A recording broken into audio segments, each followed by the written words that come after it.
তবে এই ক্ষেত্রে কয়েকটি বিশেষ বিষয় খেয়াল রাখতে হবে। এই দেবগুরু বৃহস্পতি আপনার দ্বাদশে আসছে, অবশ্যই খেয়াল রাখুন আপনার এখন কোন গ্রহের দশা চলছে। দ্বিতীয়ত, আপনার কুণ্ডলিতে রাহু, শনি, মঙ্গল এই গ্রহগুলি কোন ক্ষেত্রে রয়েছে। আপনার জন্মকুণ্ডলিতে বৃহস্পতির সঙ্গে কারা কারা সংযুক্ত অবস্থায় রয়েছে এবং এই মুহূর্তে ট্রানজিট কন্ডিশনে সেই গ্রহগুলি কি অবস্থায় রয়েছে। এই স্তম্ভিত অবস্থা আবার দেখতে পাওয়া যাবে 4 ফেব্রুয়ারি 2025 থেকে 7 ফেব্রুয়ারি 2025 পর্যন্ত। সুতরাং সপ্তম এবং দশম ভাবের সঙ্গে সম্পর্কিত যে সমস্ত বিষয়গুলি 12 নম্বর ঘরের দ্বারা নিয়ন্ত্রিত হয়, সেই সমস্ত ক্ষেত্রগুলিতে কিন্তু আমরা বৃহস্পতির প্রভাব দেখতে পাব। দ্বাদশ ভাবে বৃহস্পতি অবস্থানের কারণে আপনার নক্ষত্রকোণ সেটি কিন্তু অ্যাক্টিভেটেড হবে, অর্থাৎ 4, 8, 12 এই যে ঘরগুলি তার উপরে বৃহস্পতির প্রভাব থাকবে। মানসিক দিক থেকে চাপ আসতে পারে, কারণ দ্বাদশ ভাবস্থ এই বৃহস্পতির দৃষ্টি চতুর্থ ভাবের উপর পড়ছে। ব্যবসায়িক ক্ষেত্রে কোনো ভ্রমণের সম্ভাবনা দেখতে পাওয়া যায়। কার্মিক উন্নতির সংযোগ সেটাও কিন্তু সৃষ্টি হতে চলেছে। নতুন কোনো কাজের সুযোগ আপনার সামনে আসতে পারে, তবে এই ক্ষেত্রে কিন্তু প্রবল কম্পিটিশন থাকবে। মৃগশিরা নক্ষত্রের মানুষদের কর্মক্ষমতা বাড়তে দেখতে পাওয়া যাবে। ব্যবসার ক্ষেত্রে উন্নতির সম্ভাবনা অনেকটাই বেশি। এই সময় অর্থাৎ বৃহস্পতির দ্বাদশ ভাবে গোচরকালে মার্গী অবস্থায় যখন বৃহস্পতি থাকছে, বিশেষ করে সেই সময় ছেলেরা ডান হাতে হলুদ সুতো বাঁধবেন, মেয়েরা বাম হাতে বাঁধবেন লাল এবং হলুদের কম্বিনেশন সুতো।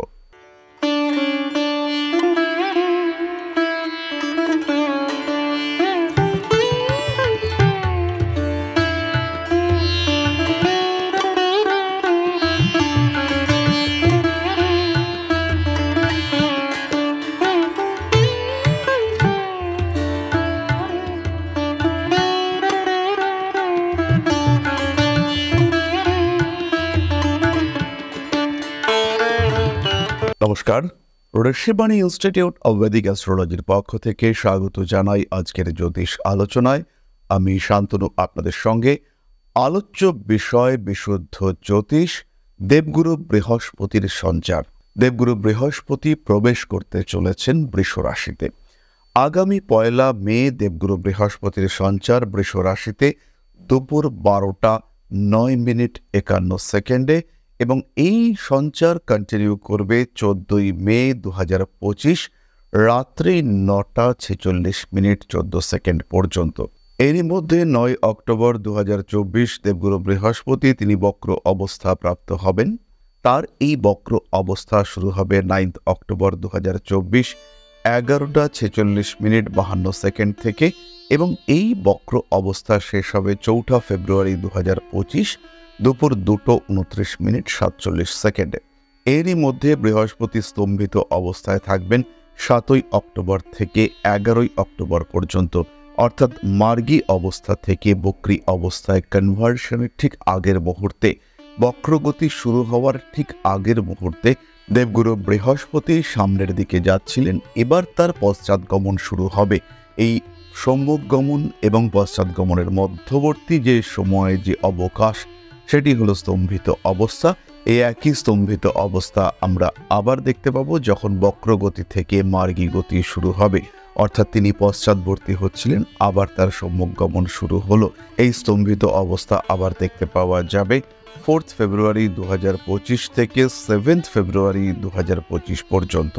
যাই হোক, এই যে বৃষ রাশিতে 1 বছর এবং প্রায় আরও 14 দিন দেবগুরু বৃহস্পতি অবস্থান করবেন, বৃষ রাশিতে বৃহস্পতির এই প্রভাব মিথুনের জাতক বা জাতিকাদের উপর কতটা পড়তে চলেছে, তারা কতটা প্রভাবিত হবে, কতটা উন্নতি, কতটা ডিস্টারবেন্স তাদের লাইফে আসতে পারে, সেই সংক্রান্ত বিষয় নিয়ে আমরা বিস্তারিত আলোচনা আজকে আপনাদের সঙ্গে করবার চেষ্টা করব। খেয়াল রাখতে হবে, মিথুনের ক্ষেত্রে দেবগুরু বৃহস্পতির এই সঞ্চার কিন্তু দ্বাদশ ভাবে 12 নম্বর ঘরে ঘটতে চলেছে এবং দেবগুরু বৃহস্পতি তিনি দশমপতি এবং সপ্তমপতি।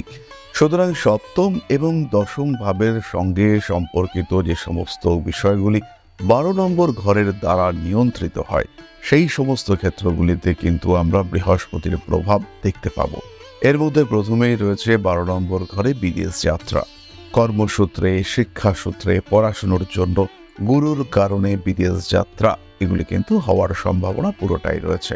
তারই সঙ্গে সঙ্গে যেহেতু বৃহস্পতি সপ্তমপতি এবং সপ্তমপতি হয়ে সে এখন দ্বাদশে সঞ্চারিত হতে চলেছেন, তাই বিয়ে করে বিদেশ যাত্রার একটা সম্ভাবনা এটাও কিন্তু খুব স্পষ্টভাবেই দেখতে পাওয়া যায়।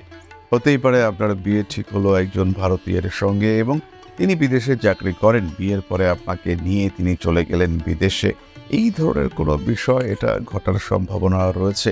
আবার এটাও হতে পারে বিদেশে আপনি চাকরি করছেন, কোনো কারণে আপনার বিদেশে থাকা কন্টিনিউ করা এটা মুশকিল হচ্ছে। এমন একজনের সঙ্গে পরিচয় হলো, তিনি আপনাকে বিয়ে করলেন, তাকে বিয়ে করে আপনি সিটিজেনশিপ পেলেন এবং আপনার যে বিদেশে অবস্থানের বাধা প্রাপ্ত হচ্ছিল সেই বাধা সম্পূর্ণরূপে মুক্ত হলো, আপনি আবার বিদেশে থাকা কন্টিনিউ করতে পারলেন। এরকম ঘটনা কিন্তু আপনাদের সঙ্গে ঘটতে পারে। 12 নম্বর ঘর হলো শয্যা সুখ, 7 নম্বর ঘর হলো বিবাহ কিংবা দম্পতি।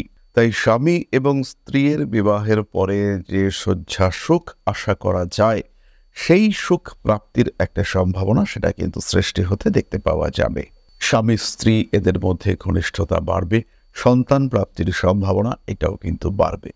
দ্বাদশ ভাবে বৃহস্পতি অবস্থানের কারণে আপনার নক্ষত্রকোণ সেটি কিন্তু অ্যাক্টিভেটেড হবে, অর্থাৎ 4, 8, 12 এই যে ঘরগুলি তার উপরে বৃহস্পতির প্রভাব থাকবে। সুতরাং মানসিক মানবিক বিকাশ এবং সেই বিকাশকে প্রকাশিত করবার ক্ষমতা এটি কিন্তু আপনার মধ্যে বাড়তে দেখতে পাওয়া যাবে এবং মনের মধ্যে সাবকনশিয়াস মাইন্ড বা কনশিয়াস মাইন্ড এদের মধ্যে একটা মেল বন্ধন করবার ক্ষমতা এটা আপনার ক্ষেত্রে বাড়তে দেখতে পাওয়া যাবে। বেশ কিছু মানুষের মধ্যে জ্যোতিষ, তন্ত্র ইত্যাদি শিক্ষার প্রতি আগ্রহ বাড়তে দেখতে পাওয়া যাবে। যেহেতু 8 নম্বর ঘরের উপর বৃহস্পতির দৃষ্টি রয়েছে এবং সেই ঘরটির অধিপতি আপনার নবমে রয়েছে, অর্থাৎ শনিদেব, তিনি 9th হাউসে রয়েছেন। এর কারণে কিন্তু খুব সহজভাবেই জ্যোতিষ শিক্ষার প্রতি আগ্রহ বাড়বে এবং এই যে সময়, এই যে বছর, এটা কিন্তু জ্যোতিষ শিক্ষার জন্য একটা সঠিক বছর। তাই যারা জ্যোতিষ শিখতে চাইছেন তারা সরাসরি এই সময় আমাদের সঙ্গে যোগাযোগ করবেন। জ্যোতিষ শিক্ষার প্রত্যেকটা ধাপ সেটাকে মসৃণ করে তোলা তার দায়িত্ব আমরা নেব এবং শিক্ষা থেকে প্রফেশন, শিক্ষা থেকে পেশায় অগ্রসর হওয়ার পথে আমরা ধরব আপনার হাত। প্রত্যেকটা পদক্ষেপে আপনি পাবেন আমাদের সঙ্গ। এইভাবে জ্যোতিষ শিখিয়ে আপনাকে শুধু শেখানো নয়, পেশাগত দিক থেকে আপনাকে একজন এক্সপার্ট করে তোলার দায়িত্ব আমরা নেব এবং যতদিন আপনি শিখতে পারছেন না আমরা থাকব আপনার সাথে। তাই জ্যোতিষ শিখবার ক্ষেত্রে আপনি যদি আগ্রহী হয়ে থাকেন, সরাসরি আমাদের সঙ্গে ফোন করুন, যোগাযোগ করুন আমাদের কন্ট্যাক্ট নাম্বারে এবং আমাদের সঙ্গে সংযুক্ত হওয়ার চেষ্টা করুন। ঋষিবাণী এই মুহূর্তে পশ্চিমবঙ্গের শ্রেষ্ঠ জ্যোতিষ শিক্ষা প্রতিষ্ঠান। ফিরে আসা যাক আবার মূল আলোচনা প্রসঙ্গে। শারীরিক দিক থেকে কিছুটা সমস্যা আসতে পারে, কিছুটা ওবেসিটির টেন্ডেন্সি যেমন সৃষ্টি হতে পারে এবং এই ওবেসিটির কারণে কিছু হরমোনাল ইমব্যালেন্স সৃষ্টি হতে পারে, আবার কোনো হরমোনাল ইমব্যালেন্সের কারণেও ওবেসিটি সৃষ্টি হতে পারে। সন্তান প্রাপ্তির ক্ষেত্রে বাধা আসতে পারে। মিথুনের ক্ষেত্রে শিক্ষা ক্ষেত্র থেকে বিচ্ছিন্ন হওয়ার একটা টেন্ডেন্সি সেটা কিন্তু ক্রিয়েটেড হতে পারে। এই ক্ষেত্রে খেয়াল রাখতে হবে, শরীর স্বাস্থ্যের দিকে যথেষ্ট খেয়াল রাখার চেষ্টা আপনাকে অবশ্যই করতে হবে। মানসিক দিক থেকে চাপ আসতে পারে, কারণ দ্বাদশ ভাবস্থ এই বৃহস্পতির দৃষ্টি চতুর্থ ভাবের উপর পড়ছে। যারা বাড়ি জমি বিক্রি করতে চাইছেন তাদের ভালো খবর আসতে দেখতে পাওয়া যাবে। পার্টির আপনার বাড়ি পছন্দ হয়ে যাবে। পুরনো প্রেম ফিরে আসতে পারে। দাম্পত্য বহির্ভূত সম্পর্কের প্রতি আগ্রহ সৃষ্টি হতে পারে। বেশ কিছু গোপন ঘটনা, স্বামী কিংবা স্ত্রীর সম্পর্কে কিছু গোপন ঘটনা প্রকাশিত হতে পারে। জমি, জায়গা, বাড়ি, ভূমি ইত্যাদি সংক্রান্ত মামলা মোকদ্দমার নিষ্পত্তি হতে পারে। শারীরিক কাঠিন্য, কঠিন অবস্থা থেকে মুক্তির সম্ভাবনা এটা রয়েছে। পরিবারের কিছু সদস্যদের থেকে দূরত্ব সৃষ্টি হতে পারে। অনেকদিন ধরে আপনি চেষ্টা করছিলেন এই সমস্ত আত্মীয় পরিজন এদেরকে নিজের থেকে একটু দূরে সরিয়ে দেবেন, এদের সঙ্গে একটা ডিস্টেন্স ক্রিয়েট করবেন। তো এই ডিস্টেন্স ক্রিয়েট করবার একটা সম্ভাবনা সেটা কিন্তু সৃষ্টি হতে পারে।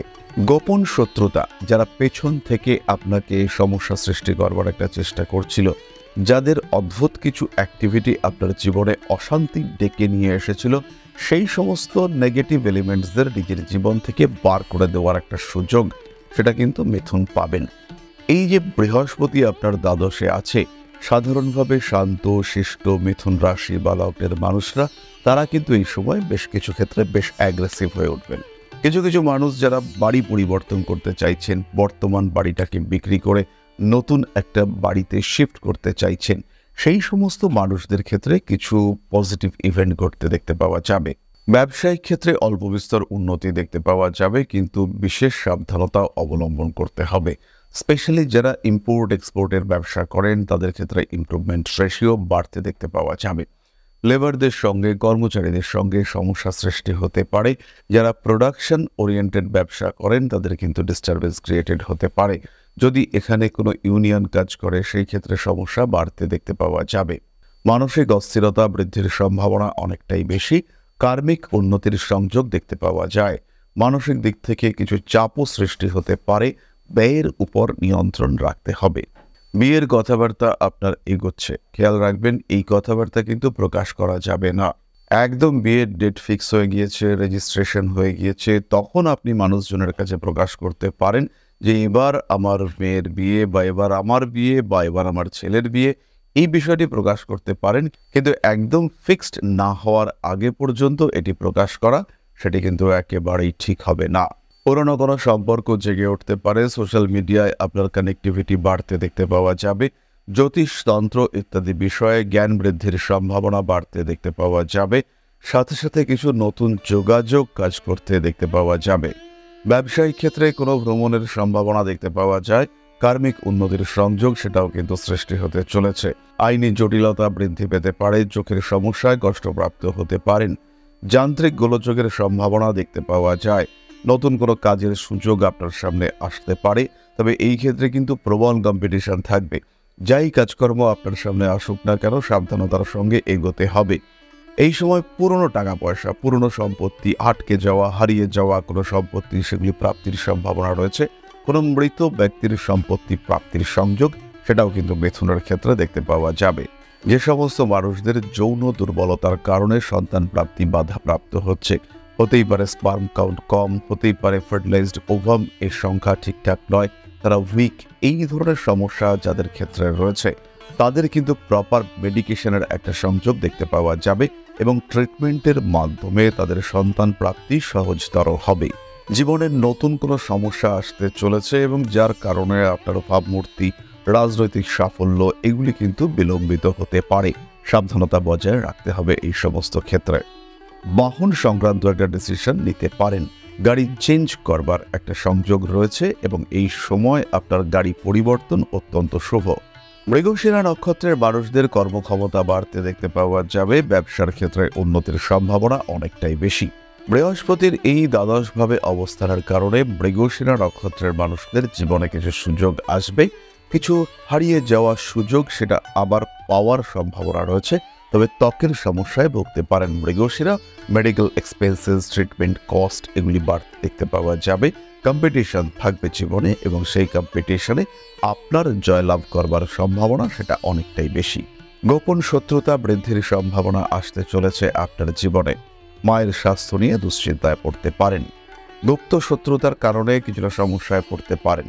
আর্দ্রা নক্ষত্রের মানুষদের অর্থভাগ্য ভালো হতে চলেছে। স্থির স্থিরভাবে নিজের লক্ষ্যের দিকে এগিয়ে যাওয়ার প্রচেষ্টা আর্দ্রার ক্ষেত্রে দেখতে পাওয়া যাবে। বাধা বিপত্তি থাকলেও সেগুলিকে ওভারকাম করবার ক্ষমতা আর্দ্রা নক্ষত্রের জাতক এবং জাতিকার ক্ষেত্রে দেখতে পাওয়া যাবে। বড় কাজে পার্টিসিপেট করতে পারেন আর্দ্রা নক্ষত্রের মানুষরা। মায়ের স্বাস্থ্য নিয়ে দুশ্চিন্তায় পড়তে পারেন পুনর্বসু। দ্বিতীয় সন্তানের স্বাস্থ্যও আপনার দুশ্চিন্তার কারণ হতে পারে। কণ্ঠনালীর পীড়ায় ভুগতে পারেন।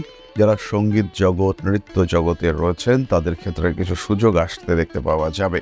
বাড়ি কাজকর্ম অ্যাভয়েড করার চেষ্টা করা উচিত। দায়বদ্ধতা বাড়তে চলেছে। প্রেমিক কিংবা প্রেমিকার স্বাস্থ্য নিয়ে দুশ্চিন্তা বাড়তে দেখতে পাওয়া যাবে। অনৈতিক কাজকর্ম অ্যাভয়েড করার চেষ্টা করতে হবে। ভারী কাজকর্ম অবশ্যই আপনার অ্যাভয়েড করা উচিত। তবে এই ক্ষেত্রে কয়েকটি বিশেষ বিষয় খেয়াল রাখতে হবে। এই দেবগুরু বৃহস্পতি আপনার দ্বাদশে আসছে, অবশ্যই খেয়াল রাখুন আপনার এখন কোন গ্রহের দশা চলছে।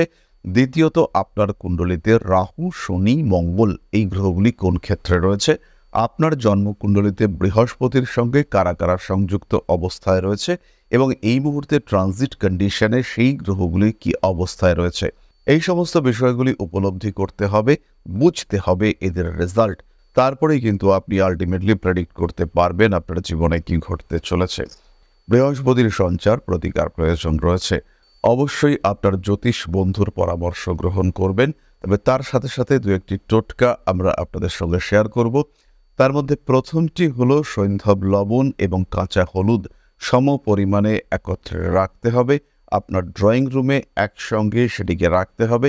খেয়াল রাখতে হবে প্রত্যেক 1000 স্কোয়ার ফিটে সৈন্ধব লবণ এবং হলুদের এই সম্মিলিত পরিমাণ এটি কিন্তু 1 কিলোগ্রাম হবে। এই সময় অর্থাৎ বৃহস্পতির দ্বাদশভাবে গোচরকালে মার্গী অবস্থায় যখন বৃহস্পতি থাকছে, বিশেষ করে সেই সময় ছেলেরা ডান হাতে হলুদ সুতো বাঁধবেন, মেয়েরা বাম হাতে বাঁধবেন লাল এবং হলুদের কম্বিনেশন সুতো। বৃহস্পতি আপনার দ্বাদশভাবে প্রবেশের সঙ্গে সঙ্গে স্বামী, স্ত্রী কিংবা প্রেমিক, প্রেমিকা যিনিই আপনার জীবনে থাকুন না কেন তাকে কিছু উপহার প্রদান করতে হবে, এবং এই উপহার কিন্তু হবে অবশ্যই বস্ত্র। নিজের ছোট বোন কিংবা কোনো কম বয়সী মহিলাকে আপনি হলুদ শাড়ি গিফট করতে পারেন, সেটাও কিন্তু আপনাকে একটা ভালো রেজাল্ট দেবে। যাই হোক না কেন, এই বৃহস্পতির সঞ্চার আপনার জন্য যে বিরাট শুভকারক তা কিন্তু নয়, তবে এই সঞ্চারের বেনিফিশিয়াল রেজাল্ট পাওয়ার জন্য অবশ্যই আপনি আপনার কুণ্ডলী একবার জাজ করিয়ে নিতে পারেন। যাই হোক, আজকের ভিডিওটিকে আমরা আর দীর্ঘায়িত করব না, ফিরে আসব পরবর্তী আলোচনায়। সঙ্গে থাকুন, বেশি বেশি করে আমাদের চ্যানেলটিকে সাবস্ক্রাইব করুন। সুস্থ থাকুন, ভালো থাকুন। মা শ্রী শ্রী আদি শক্তির কৃপায় সমৃদ্ধ হয়ে উঠুক আপনার জীবন। জয় মা আদি শক্তি। নমস্কার।